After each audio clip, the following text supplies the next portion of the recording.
Bismillahirrahmanirrahim.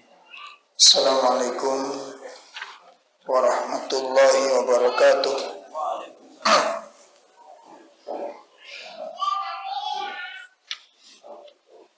Alhamdulillahirabbil alamin. Alladzi arsala rasulahu bil huda wa dinil haq liyudhhirahu 'ala dini kulli wa kafa billahi shahida. Ashhadu an la ilaha illallah wahdahu la syarika lah wa ashhadu anna Muhammadan abduhu wa rasuluh.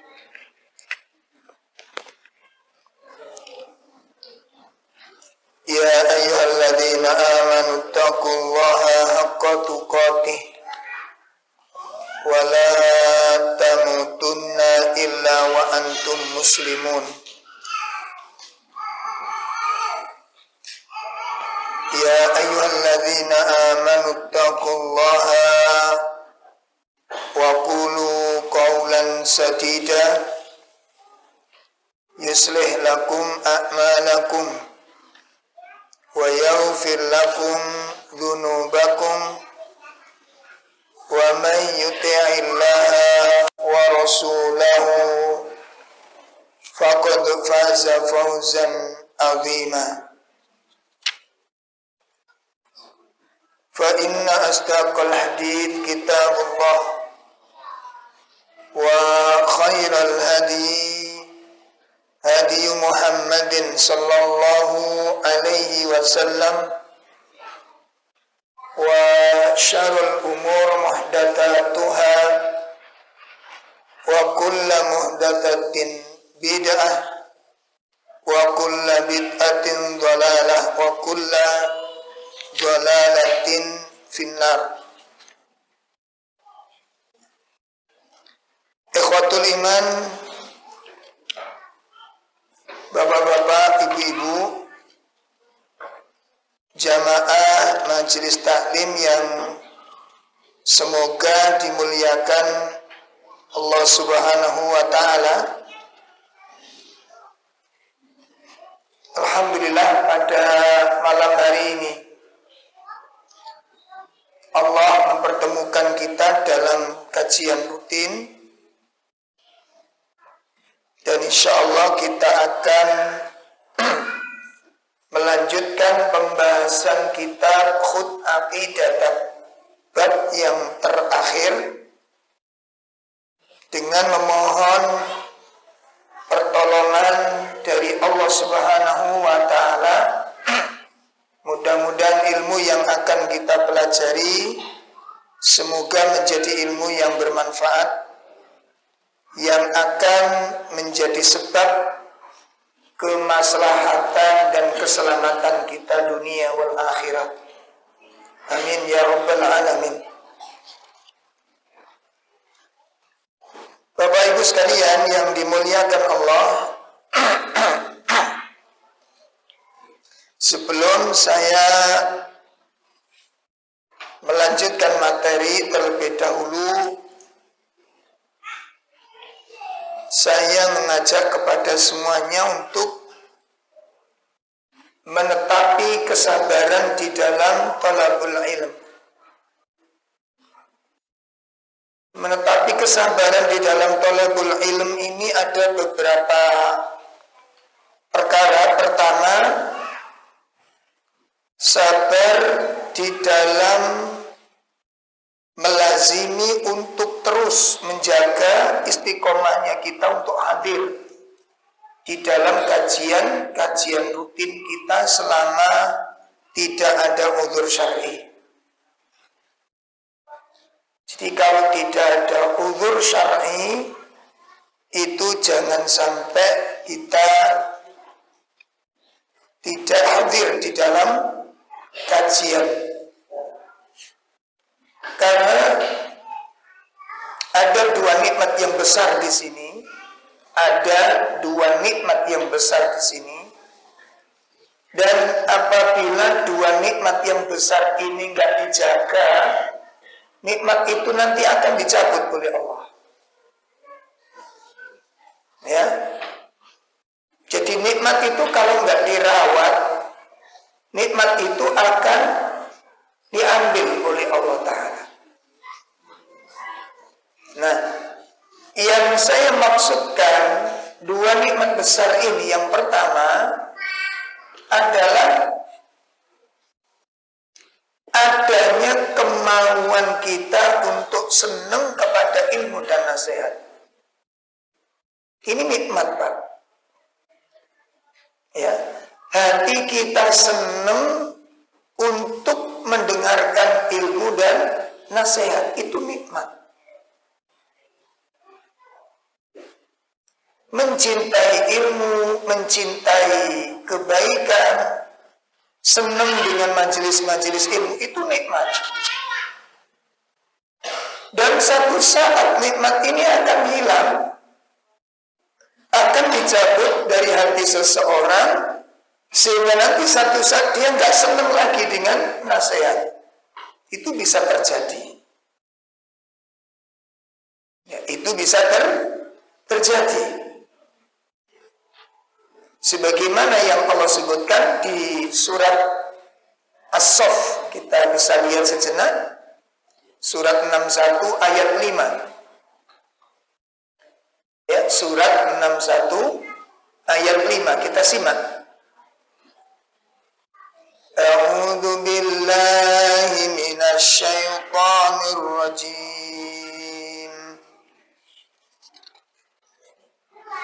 Wa idh qala Musa liqaumihi ya qaumi lima tu'dunani wa qad ta'lamuna anni rasulullahi ilaikum falamma zaghu azagha Allahu qulubahum wallahu la yahdil qaumal fasiqin. Ya, ada terjemah?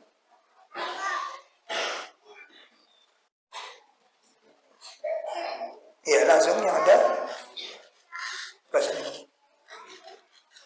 Dan ingatlah ketika Musa berkata kepada kaumnya, hai kaumku, mengapa kamu menyakitiku, sedangkan kamu mengetahui bahwa sesungguhnya aku adalah utusan Allah kepadamu.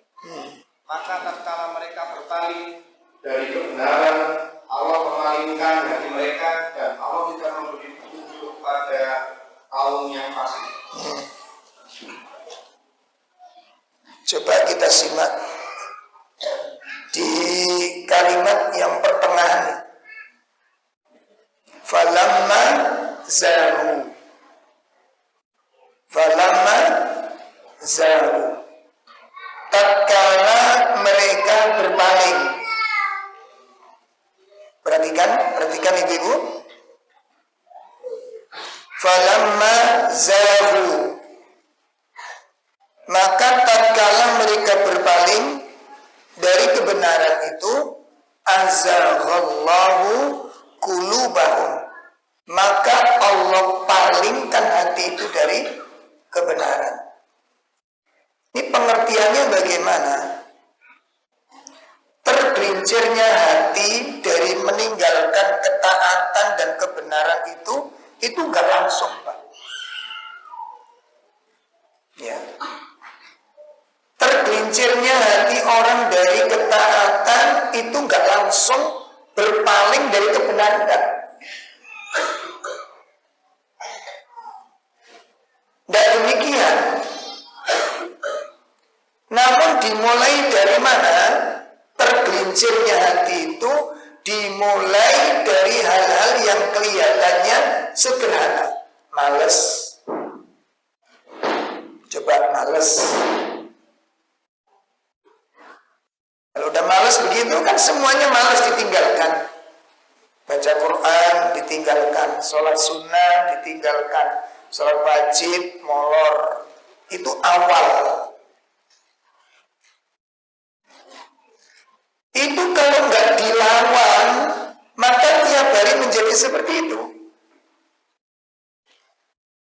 Kalau nggak dilawan setiap hari akan seperti itu.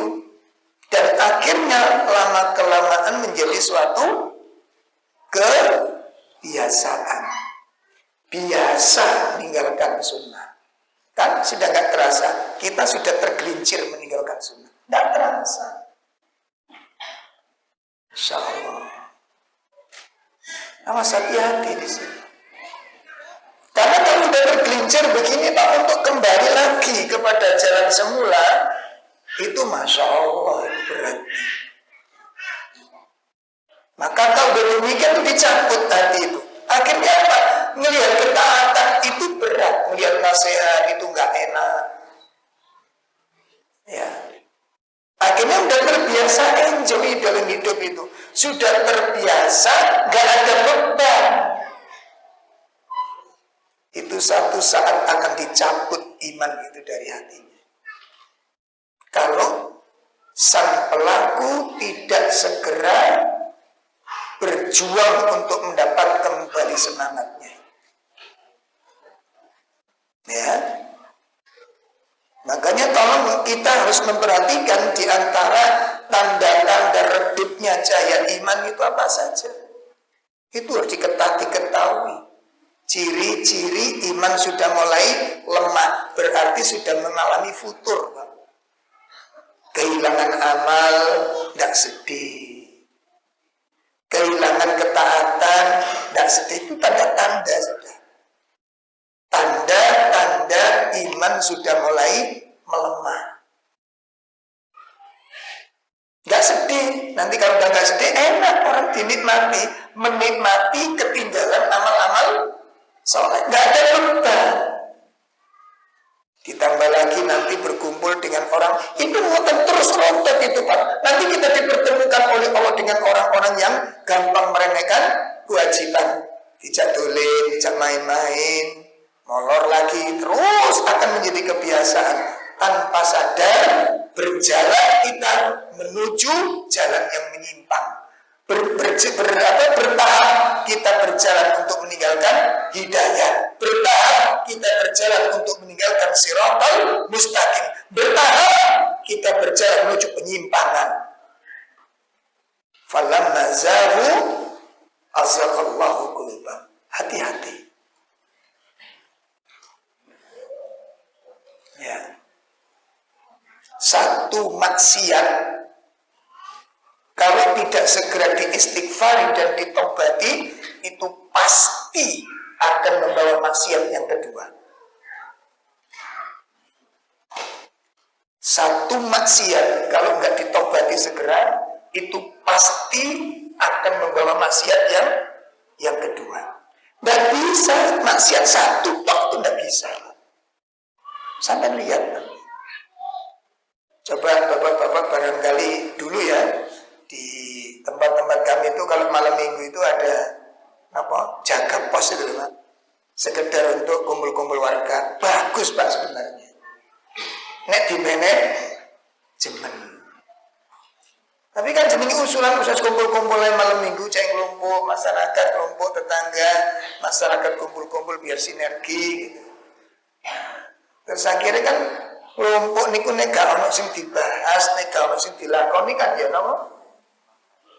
Garing dolaran enak to. Akhirnya ya apa nekano karambol. Sederhana Pak, sederhana. Itu pelan-pelan tapi pasti satu langkah demi satu langkah kita berjalan untuk meninggalkan ketaatan kepada Allah. Mulai bengi. Kok dirasa kok seminggu sekali malam minggu tok kurang, tambahi malam Sabtu. Jadi seminggu 2 lumayan kumpul-kumpul. Ya, 1 bulan sudah dapat 3 kemaksiatan rutin. Lumayan. Kemarin gak maksiat sama sekali, sekarang ada peningkatan. Sholat tahajudnya gimana? Mulai hilang keteteran.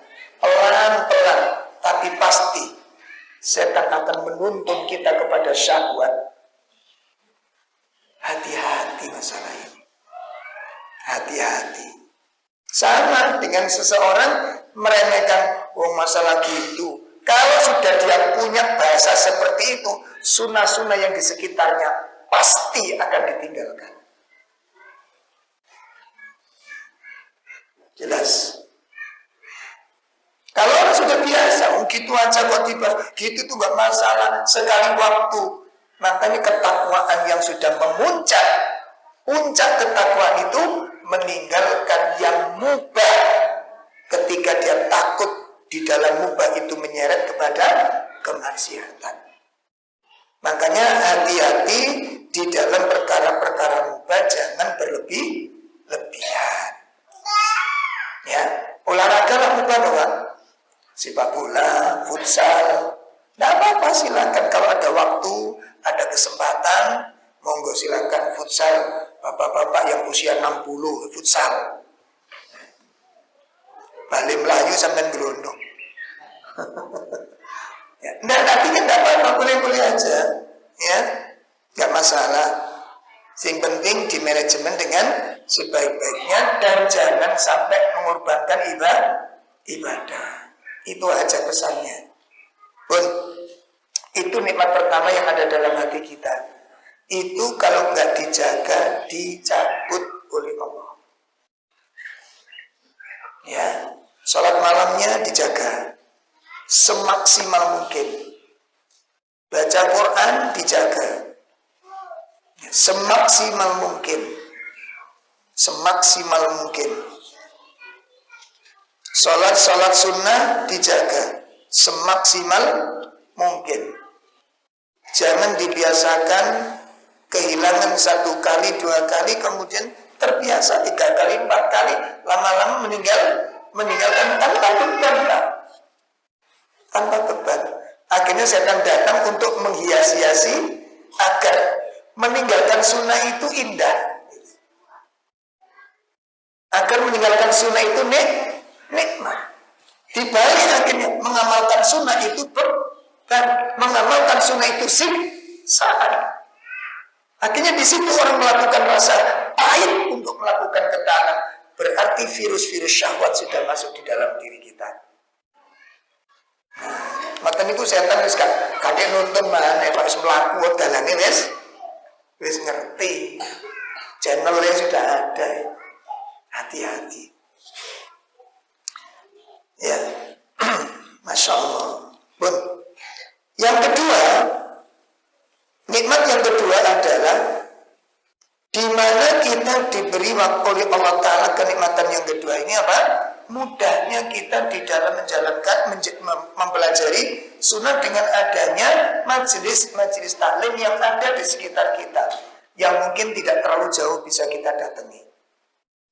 Itu nikmat yang luar biasa. Di tempat kita ada kajian sunnah, di tempat kita ada majelis taklim yang mengajarkan tentang akidah, mempelajari akidah Nabi, mempelajari akidah para sahabat. Itu anugerah. Kapan-kapan menggonderek teng daerah Caruban, Pak. Daerah Caruban itu tengah hutan. Itu kajiannya sebulan hanya sekali itu aja. Tidak ada tempat lain, sudah di situ aja. Satu tempat itu tak sudah. Tempat yang lain belum ada. Coba jangan bisa bayangkan kalau mengalami iman itu disirami cuma sebulan, sekarang rasanya kayak apa? Itu pun kalau kita nggak ngirim ustadz dari Sidoarjo nggak ada sudah kajian. Ya. Dan ini kita di sini alhamdulillah ada kajian hari ini, ada kajian hari apa lagi ada kajian, itu dijaga. Nanti di Mojosari ada kajian. Kalau tidak ada udzur syar'i, jangan sampai tidak. Kenapa? Itu satu saat nikmat berupa majelis taklim diuji oleh Allah dengan orang-orang yang benci, dengan orang-orang yang hasad dengan majelis kita, disuruh membubarkan. Mateng pula nggak sampai. Ya, mateng gitu. Baik. Nah, ibu-ibu, bapak-bapak sekalian, maka dua nikmat yang ada ini ayo dijaga dengan optimal jangan sampai nikmat-nikmat tersebut dihilangkan oleh Allah Ta'ala. Baik, sekarang kita masuk pembahasan terakhir. Saya kok masih dengar ada suara ibu-ibu diskusi ya? Iya, suara orang tua dengan anak-anak itu beda. Tolong ibu-ibu ya, untuk diskusinya di sementara gantian ya. Nanti setelah ngaji jenengan yang ngomong, silakan sampai muntuk-muntuk ora apa-apa. Ya. Tapi sekarang ganti saya dulu. Nggih. Bisa, Bu? Bu? Nggih. Sing ketok ngomongin jalilen. Kadang-kadang diling ini mboten ro. Soalnya menikmati apa? Muhadharah. Sing ngomongin jalilen dengerin gitu loh. Ya. Jadi kalau ibu-ibu ngaji ngomong aja, satu, jenengan bermaksiat kepada Allah. Dosa loh. Yang kedua, bermaksiat kepada kitabnya Allah. Yang ketiga, bermaksiat dengan orang yang ada di sekitar situ. Kenapa? Gak tenang. Kate ngilingno ora wani. Yang keempat, jenengan berkhianat kepada keluarga. Tadi pamitnya ngapain ke sini? Pamitnya ngapain? Nah, siapa gini? Muhasabah. Ini maksiat kita. Jadi duduk kita jangan sampai justru mendapatkan dosa ke sini. Iya. Bun. Kita akan membahas bab terakhir tentang as-sunnatu wal bid'atu. Apa yang dimaksud dengan sunnah dan apa yang dimaksud dengan bid'ah.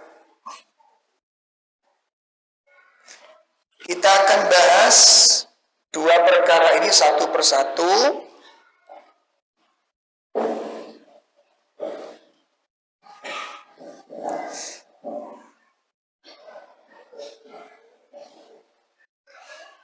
Yang pertama kita akan bahas dulu tentang definisi sunnah di dalam Islam. Ta'rif as-sunnah. Pengenalan terhadap apa yang dimaksud dengan sunnah. Adapun sunnah menurut lughah, menurut bahasa, itu memiliki beberapa makna.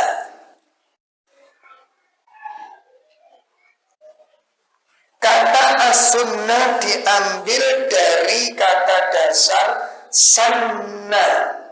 Sanna yasinnu wa yasunnu. Nanti jamaknya itu sunanun. Apa artinya wasannal amro ay bayyana? Artinya menerangkan. Ini makna pertama. Ya, apa artinya? Menerangkan. Itu menurut bahasa. Yang kedua, kata as-sunnatu itu bermakna as-siratu wat-tabi'atu wat-tariqatu. Makna sunnah itu bisa bermakna as-sirah. Sirah. Napa sirah niku? Napa sirah? Sirah nabawi. Napa? Kisah perjalanan, sejarah perjalanan. Itu namanya sirah. Itu sunnah. Menurut bahasa. Juga bisa bermakna at-tabi'ah, tabiat.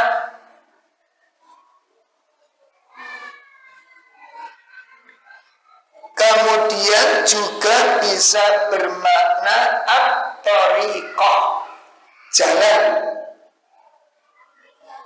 Jadi kalau sunnatun Nabi, jalan yang ditempuh oleh Nabi.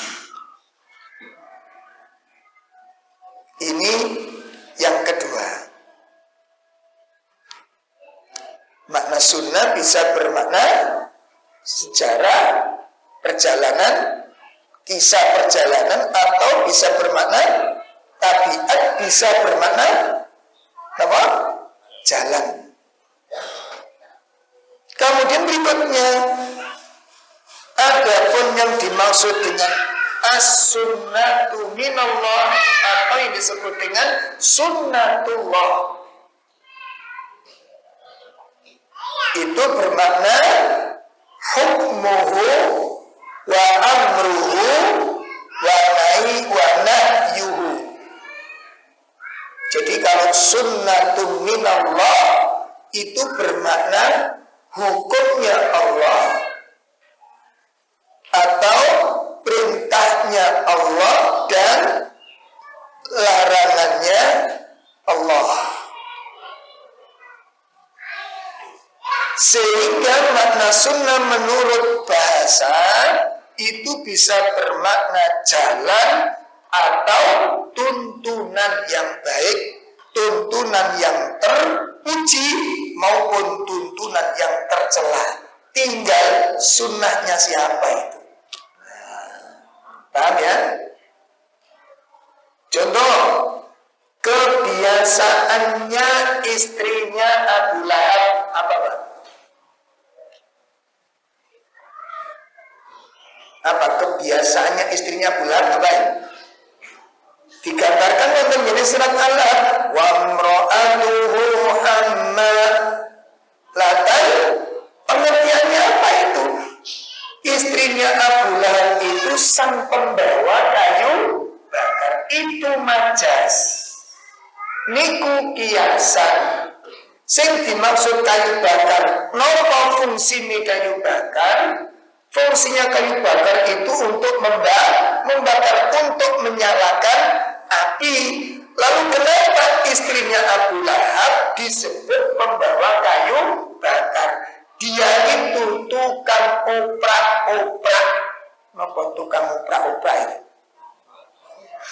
Menyemangati orang-orang Quraisy supaya membenci ajaran Nabi.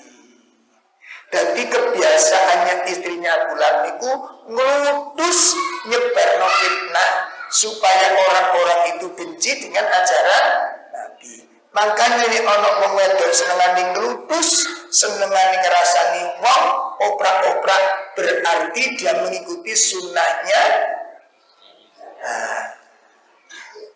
Pun jelas.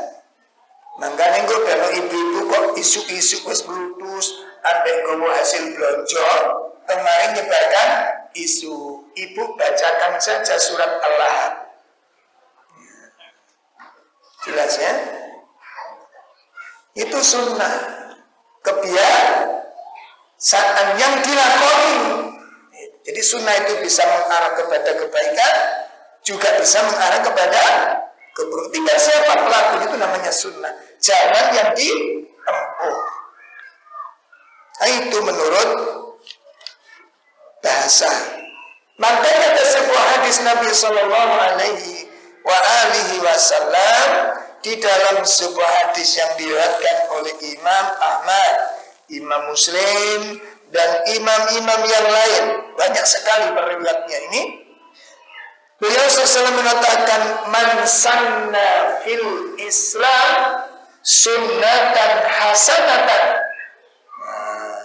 Barang siapa yang memberi contoh perbuatan yang baik, ia akan mendapatkan pahala perbuatan tersebut serta pahala orang yang mengikuti amalan tersebut. Sebaliknya, wa man sanna fil Islam sunnatan sayyi'atan. Barang siapa yang memberikan contoh kejelekan, ya, makanya nanti kalau ada orang membicarakan ada bid'ah hasanah, ya, terus tanyain aja bid'ah dolalannya yang mana. Kalau ada bid'ah hasanah terus tanya bid'ah yang dolal yang mana, bid'ah yang jelek yang mana. Untuk jawabannya biskop, Pak. Ini bid'ah hasanah. Kalau bid'ah hasanah, bid'ah yang sesat mana, Pak? Itu biskop. Biskop itu bukan bid'ah hasanah itu. Itu maksiat. Bon, itu penjelasan yang pertama, makna sunnah menurut apa tadi? Bahasa. Kemudian sunnah bermakna jalan kebiasaan orang-orang terdahulu. Disebutkan dalam sebuah hadis yang diriwayatkan oleh Imam Muslim, Imam Bukhari, Imam Ibnu Majah. Beliau Nabi SAW memberikan penjelasan latar tabi'unna sanana. Dengan menggunakan kata apa? Sanana. Latar tabi'unna sanana man qablakum shibran bishibrin. Kata Nabi, sungguh kalian akan menempuh jalan, kalian akan mengikuti jejak, kalian akan mencontoh mangkobelakum orang-orang sebelum kalian, shibron bishibrin, setapak demi sejengkal demi sejengkal. Kalian akan mengikuti perbuatan orang-orang terdahulu, sejengkal demi sejengkal. Nah, itu yang disebut dengan sunnah. Jadi perbuatan-perbuatan orang terdahulu juga disebut apa? Sunnah. Maka ini makna menurut apa? Bahasa. Kemudian apabila disebut sunnatullah, apabila dalam Al-Quran menyebutkan sunnatullah, maka itu artinya apa? Hukum yang telah ditetapkan oleh Allah. Ketetapan Allah berlaku. Contoh, di dalam surat Al-Ahzab ayat 62. Surat Al-Ahzab, surat pinten? Pinten, Pak? 33.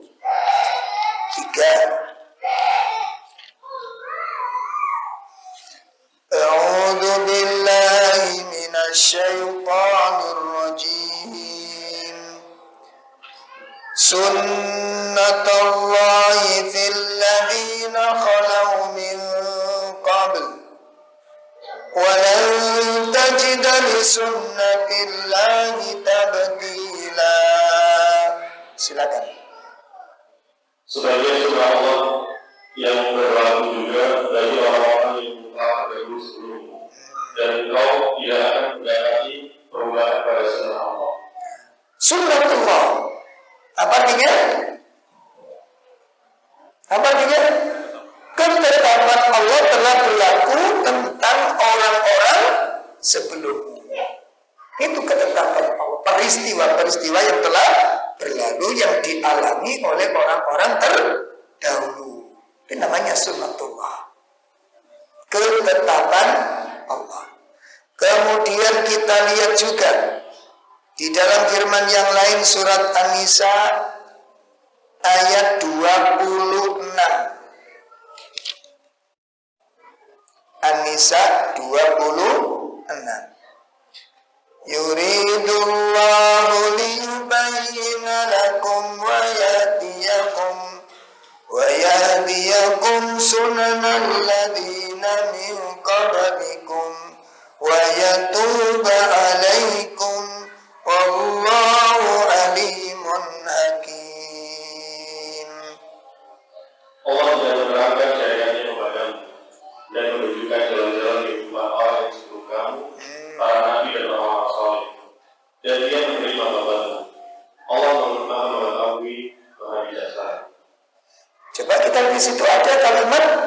sunanal ladzina min qablikum. Apa artinya sunan di situ?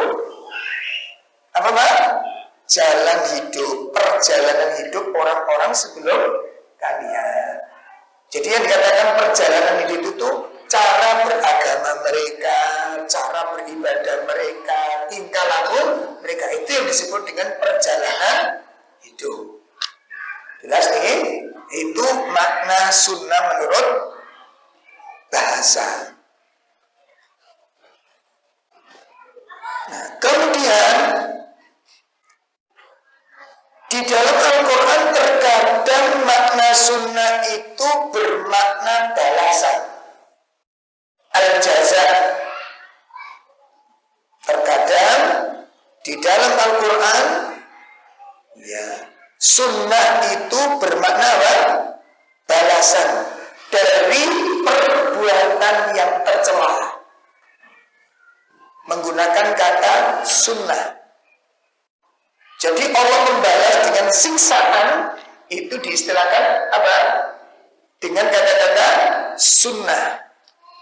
Kita lihat surat Al-Anfal ayat 38. Surat Al-Anfal ayat pinten 38. Surat Al-Anfal surat pinten Bu? Surat 8.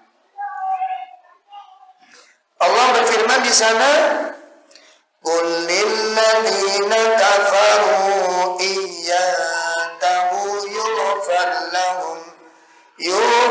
lahum ma qad salaf wa iyyaudu faqad madat sunnatul awwalin." Di situ ada kalimat terakhir, sunnatul awwalin, sunnahnya orang-orang terdahulu. Apa maknanya? Silakan. Katakan dari orang-orang yang kafir itu, Abu Sufyan dan kawan-kawannya, jika mereka berhenti dari kekafirannya, niscaya Allah akan mengampuni dosa-dosa mereka yang telah lalu. Dan jika mereka kembali lagi, sungguh berlaku pada mereka sunnah Allah terhadap orang-orang terdahulu dibinasakan. Masya Allah.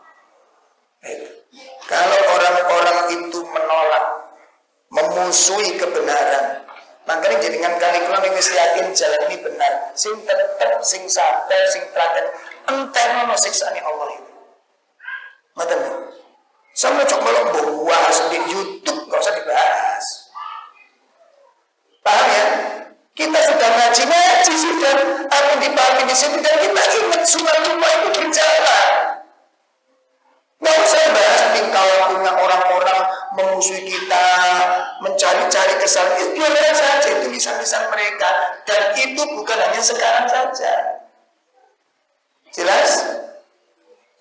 Mereka mencari-cari bahasa-bahasa sing gak enak-enak. Nggak ditempel nggak ada di pasang ini tidak ada kita. Sekarang ada istilah kaum sawah, salafi wahabi.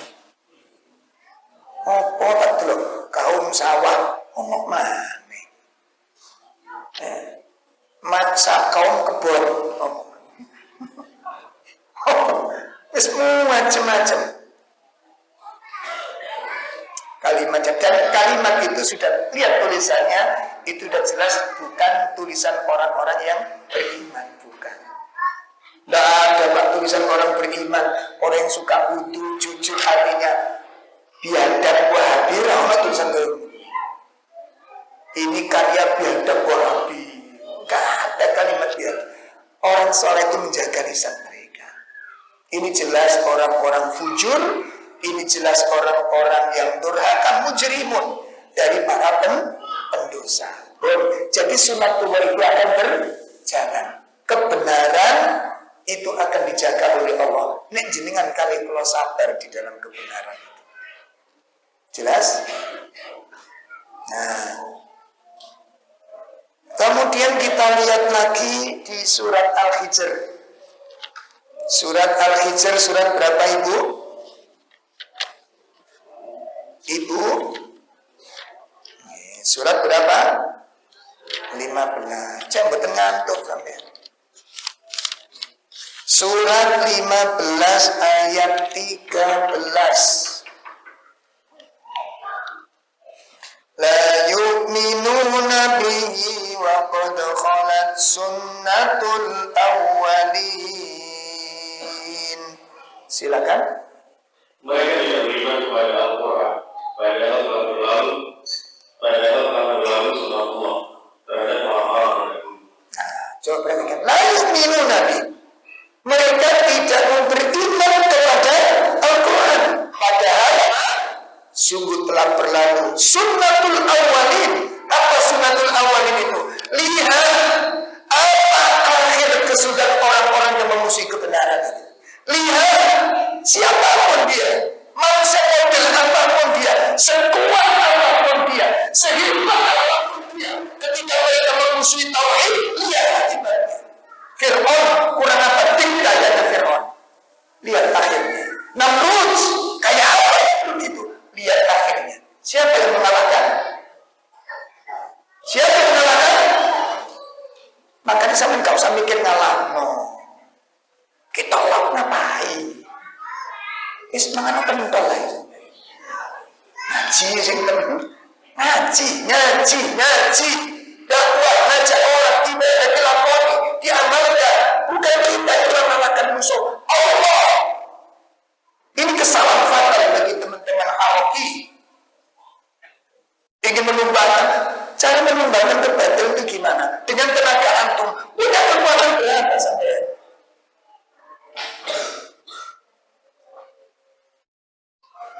Punya kekuatan berapa? Oh terus kita, lihat sejarah mas.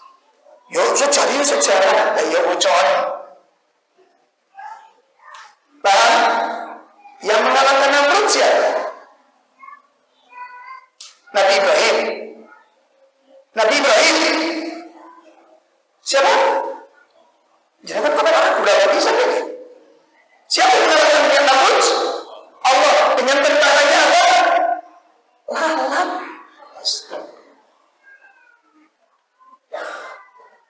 Oh jadi logika no ada penginginan ini Pak. Kita itu diperintahkan untuk mengikuti Al-Quran, mengikuti sunnah, pelajari Al-Quran, belajar, amalkan, dakwahkan. 4 hal yang akan menjadikan kita ini dijaga oleh Allah. 4 hal yang kita akan dimenangkan oleh Allah. 4 hal yang kita akan ditolong oleh Allah. 1, ilmu dan iman. Yang kedua, amal soleh. Yang ketiga, dakwah. Yang keempat, sabar. Disimpan di dalam surat apa? Apa?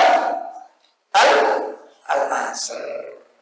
Wal asri innal insana lafi khusr illa alladziina amanu wa amilus wa tawassaw bil wa tawassaw bis. Bukan 4 hal ditolong oleh Allah. Fir'aun, siapa yang lain? Bukan Nabi Musa. Nabi Musa saja melawan Fir'aun. Tidak disampaikan dakwah. Bukan perang, tidak kejar-kejar sama Fir'aun. Allah yang menghadapi Fir'aun. Makanya bagaimana cara kita menyingkirkan kebatilan? Iya caranya Pak. Nanti dikaji kajian dengan dibuka YouTube. Ya, cara menghilangkan, menghapus kebatilan. Doa yang dibaca di dalam surat Al-Isra. Itu dijelaskan oleh para masyayikh, ulama-ulama kita sudah mengkajinya. Surat 17, kita lihat. Surat 17.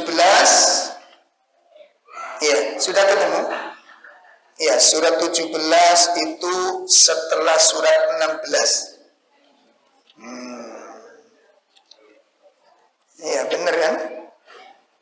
Gimana cara mengalahkan kebatilan itu?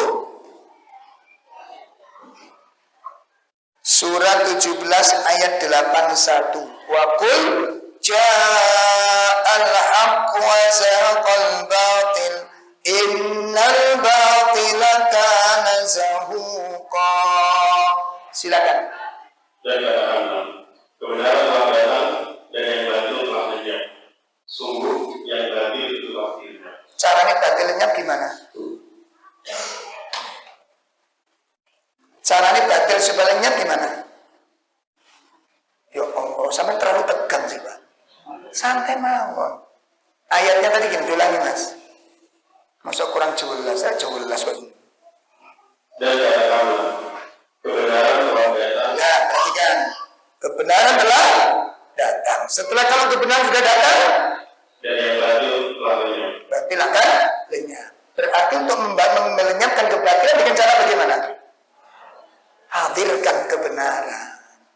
Tampil dadi wong sing bener, ajak orang dalam kebenaran, dakwai orang dalam kebenaran. Gimana caranya? Ngajak orang ngaji. Ya, dai-dai kesirikan itu menimbulkan racun-racun kesirikan di segala sesuatu. Wah, sudah dakwahnya itu. Iya loh, menawarkan kesirikan, menawarkan. Nah, kita ngajak orang supaya mengajak kepada tahu, ajaran ngaji. Sampai rombulan itu kira-kira oleh wong piro Pak ngajaknya? Gak belas loh. Anten soalnya sampai sakinah mawaddah warahmah. Sama niku tipe-tipe wong qanaah. Meneng dakwah. Gimana orang kenal sunnah kalau jenengan diam? Mana sumbangsi jenengan kepada dakwah ini? Aja. Saya tidak kepingin Pak jenengan berlipat-lipat gara-gara orang dapat hidayah. Tidak kepingin. Kepingin banget. Nah, bulan Maret gue ngomong situ ini. Ya sampurna. Nah kalau semua kamu jujurkan kenapa? Kok sih aneh. Kenapa jenengan tidak berkembang? Karena tidak diem. Maka bisa tanya, sebulan dapat berapa orang? Yang jenengan tawari? Enggak dong, kok nah. Pak cukup di kumama bukan kata-kata nanti. Kita ini kan orang-orang zuhud. Kan mau serakah dengan kebaikan. Allah, makanya Pak, mati kutu. Sampai menengahin. Aja. Nah, supaya caranya orang senang diajak, jangan makan bakso. Mas, jalan-jalan, ikut duduk sejenak di masjid, nanti yang makan bakso ya. Oke. Tapi sama lu sing bayari, coba uangnya kon bayari. Lah yo tolong lagi. Ya, kasih hadiah-hadiah ke kecil, ada baju tako kasihkan, ada kopiah kasihkan. Ibu tawari kasih jilbab. Itu loh. Dakwah ajak.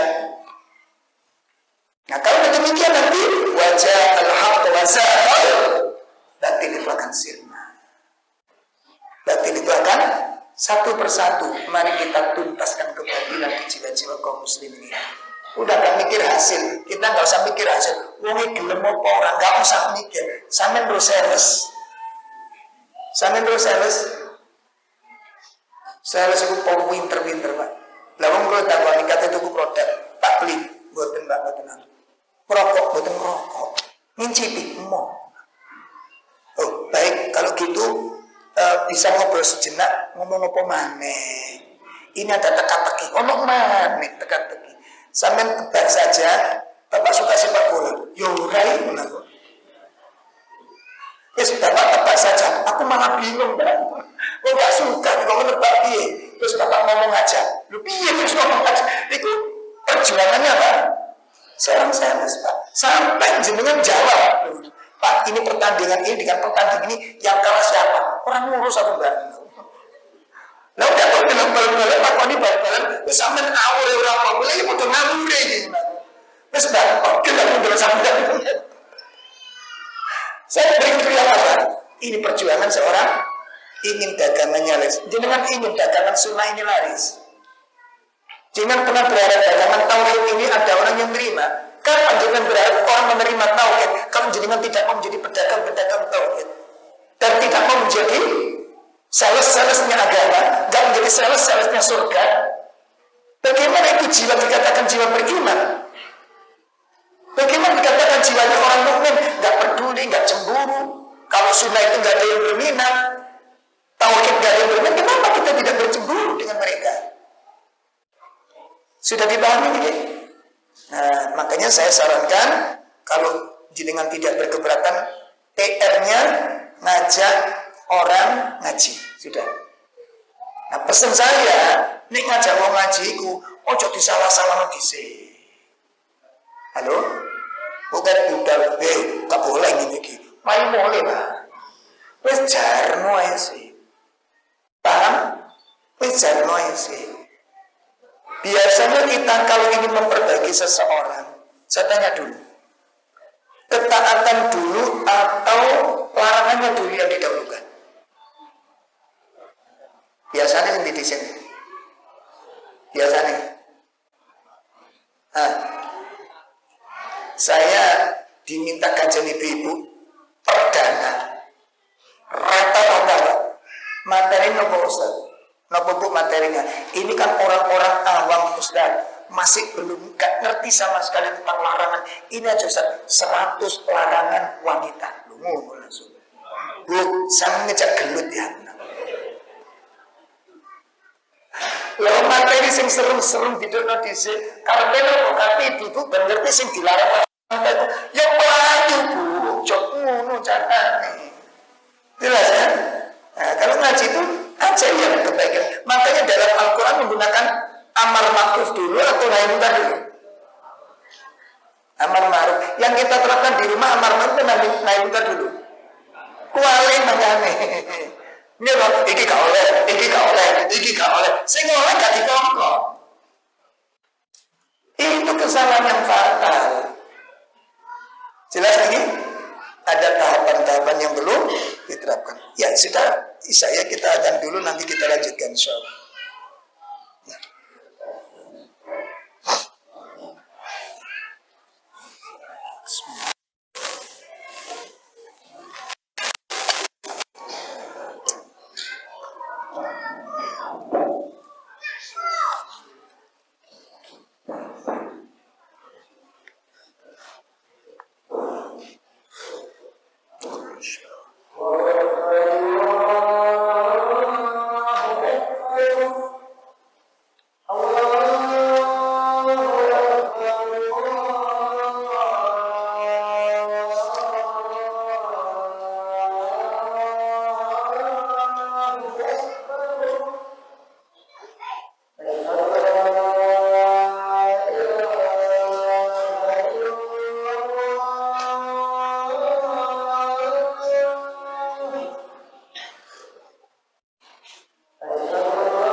rabbana salatul qawmi.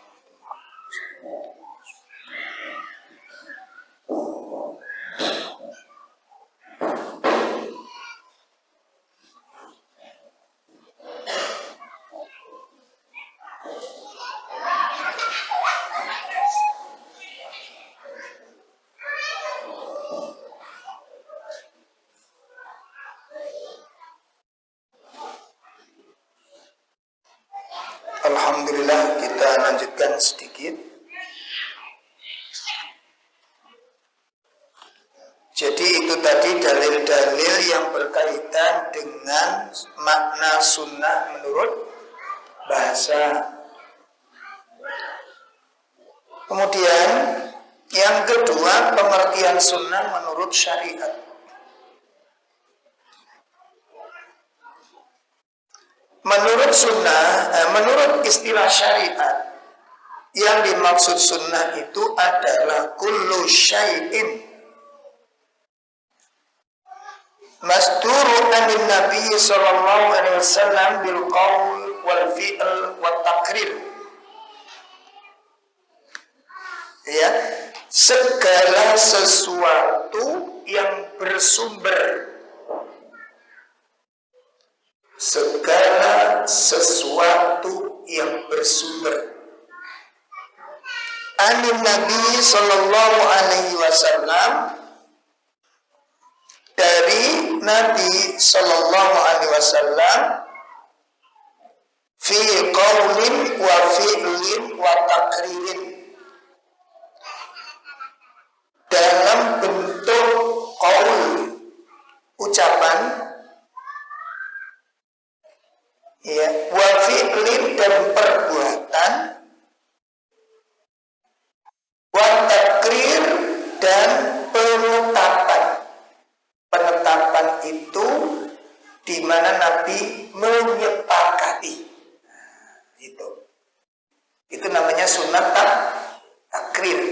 Jadi sunat takrir itu perbuatan sahabat yang diketahui, yang Nabi tidak mengajarkan, namun setelah Nabi tahu disepakati.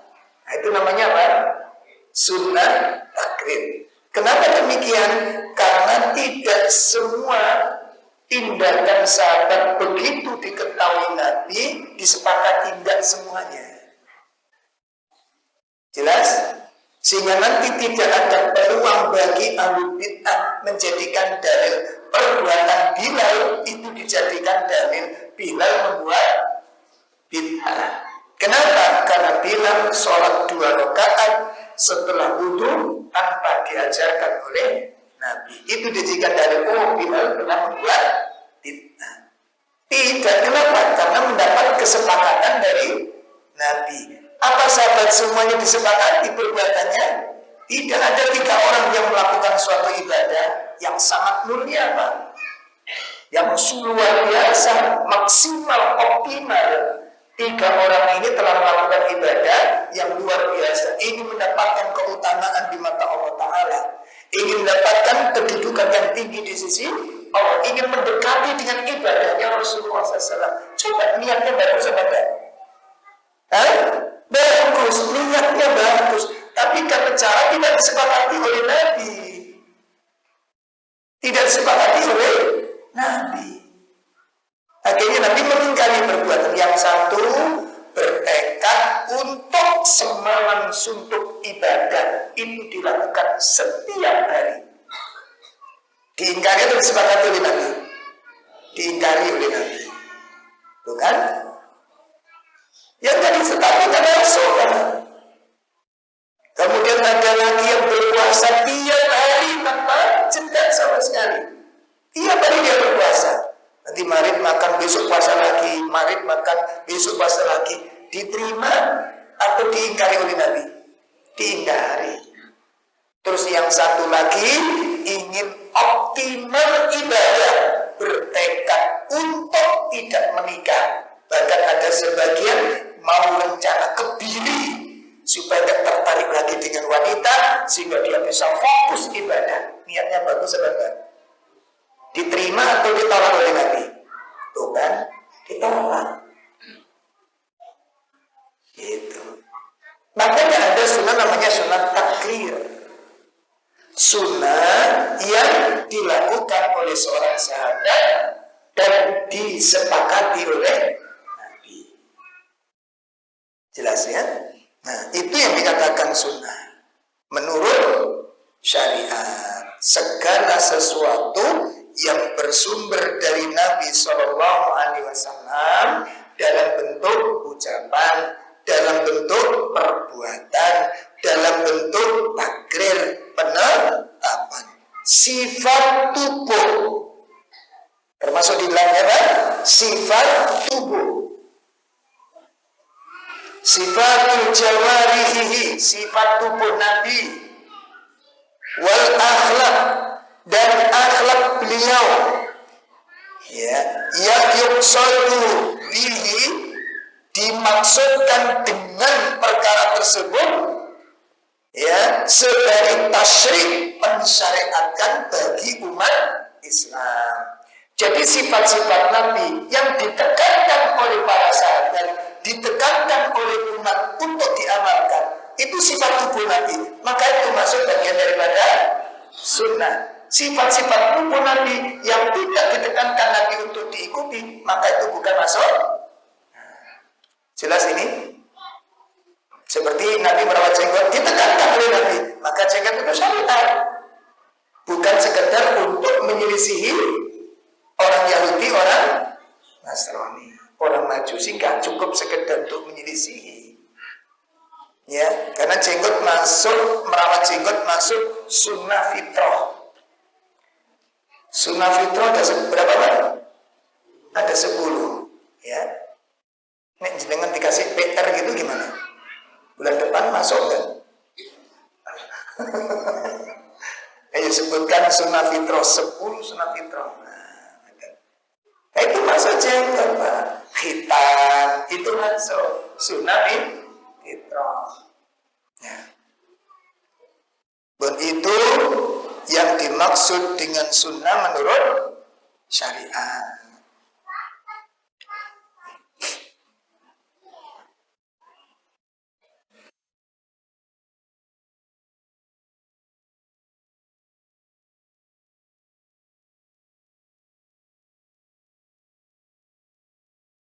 Nah, kita ada contoh-contoh. Ya, ada pun sunnah menurut ulama sunnah, yaitu petunjuk yang dilaksanakan oleh Rasulullah SAW dan para sahabatnya.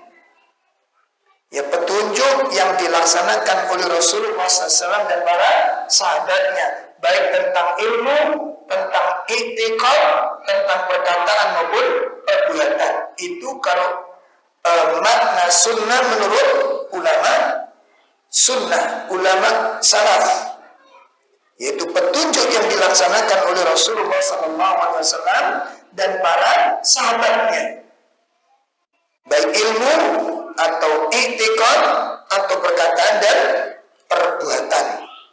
Itu pengertian sunnah menurut syariat.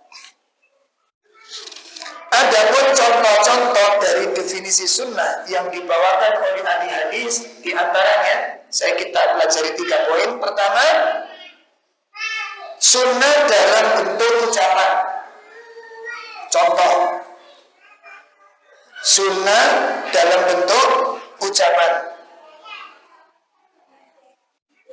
Rasulullah SAW bersabda, min husni islamil mar'i tarkuhu ma la yakni.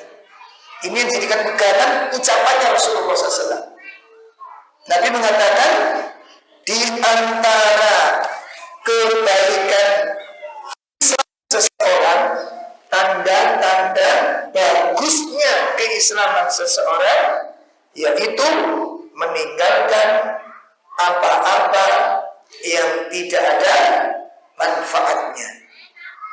Saya ulangi, tanda-tanda bagusnya keislaman seseorang apabila dia mampu meninggalkan sesuatu yang tidak ada manfaatnya.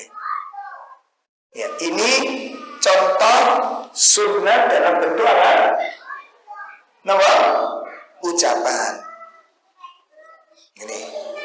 Yang kedua sunnah yang berbentuk fi'il, perbuatan. Contohnya apa? Segala perbuatan Nabi SAW yang diberitakan oleh para sahabat. Jadi yang menceritakan siapa? Sahabat. Yang diceritakan perbuatannya Nabi. Contoh, ya, tentang wudu. Contoh tentang wudu. Dari sahabat Utsman bin Affan. Ya, dari sahabat Utsman bin Affan dia berkata, "Anna Nabiyya sallallahu alaihi wasallam kana yukhallilu lihyatahu." Adalah Nabi sallallahu alaihi wasallam itu menyela-nyela janggutnya. Menyela-nyela niku lho. Nah, tapi saya menek duwe wudu nek sampean ana jenggote lho nggih. Nah, itu dianjurkan apa kalau mencuci muka itu kemudian apa? Di sela-sela itu digosok-gosok nyetel Pak. Jadi tangannya itu diblusuk-blusuk ning jenggot. Tapi nek jenggot di situ ora apa-apa. Situ dipertahankan ya, tidak apa-apa walaupun cuma satu. Ya. Tapi bagi yang memang tidak tumbuh ya nggak usah merasa sedih. Ya, nggak usah merasa sedih. Tapi kalau jenengan barangkali kepingin diobati, misalnya, insya Allah. Bon, itu contoh apa? Sunnah yang berbentuk perbuatan. Nanti diceritakan lagi. Adalah Nabi kalau makan, adalah Nabi kalau apa? Tidur, adalah Nabi kalau mencuci muka. Itu cerita-cerita sahabat menceritakan perbuatan Nabi. Yang terakhir hadis takrir, sunnah yang bersifat penetapan sebagai tanda setuju dari Nabi SAW. Yaitu tentang Bilal, ya. Qala Nabi SAW li Bilal inda sholatis subah. Jadi Nabi berkata kepada sahabat Bilal pada saat sholat subuh, setelah selesai sholat subuh, "Ya Bilal, hadisni, wahai Bilal, ceritakan kepadaku, bi arja amalin amil tahu fil Islam." Ya, sebaik-baik amalan yang telah engkau kerjakan di dalam Islam ini. Kamu punya amalan apa saja coba? Yang selalu kamu jaga, selalu kamu amalkan, ya, di dalam Islam ini. Sebab fa inni sami'tu dafanat laika baina yadayya fil jannah. Masya Allah. Karena aku telah mendengar suara trompahmu di dekatku di dalam surga. Padahal bilang masih hidup, tapi langkah-langkah trompahnya sudah terdengar di dalam surga. Kira-kira kamu punya amalan apa? Qala, berkata Bilal, ma amiltu amalan arja indi. Ya,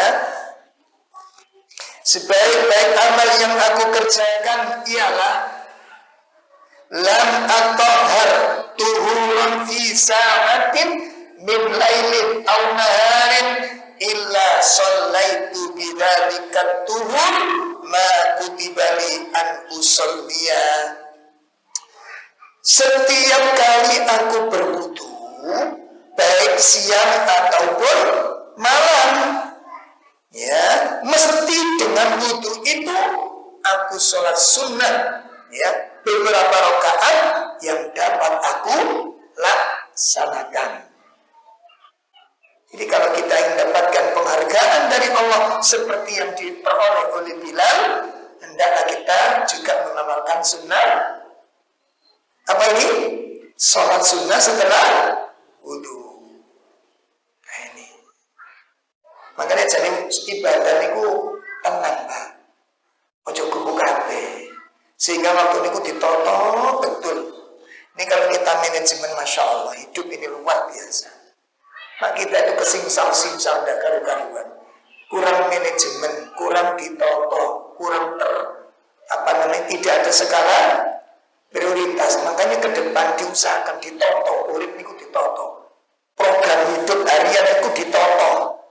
Cekak marit gak karu-karuan. Ya, sehingga nanti kalau kita itu sudah tertata lah ya, ada amalan-amalan yang tetap kita laksanakan, ya, itu nanti kalau ada yang hilang salah satu, itu tahu kita. Ada catatan harian kita amal-amal soleh ini. Ya, sehingga nanti kalau ada satu amal hilang, apa? Ketahuan ini ada yang hilang amal saya, ketahuan. Makanya disebutkan oleh Imam Ibnu Qayyim ketika menjelaskan tanda-tanda hati yang sakit adalah ketika kehilangan amal hariannya, zikir hariannya, ada amal hariannya yang hilang, dia tidak sedih. Itu tanda-tanda bahwa hatinya sedang sakit. Kehilangan amal tidak merasa sedih, itu tanda-tanda hatinya sudah sakit. Baik, nah ibu-ibu, bapak-bapak yang dimuliakan Allah, ini penjelasan tentang sunnah, ya, penjelasan tentang sunnah sesuai dengan kesepakatan para ulama tentang definisinya, baik dari definisi bahasa maupun definisi syariat sudah kita jelaskan.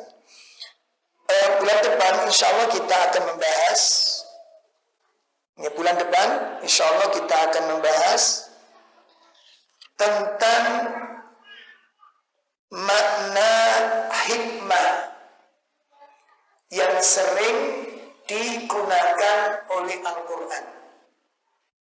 Ya, ketika Allah menjelaskan makna sunnah, disebutkan dengan menggunakan kata hikmah. Ya, Allah ajarkan kepada Nabi kitabnya, dan Nabi juga mengajarkan hikmah. Contoh di surat Jum'ah ayat kedua. Coba kita lihat surat Jum'ah ayat kedua.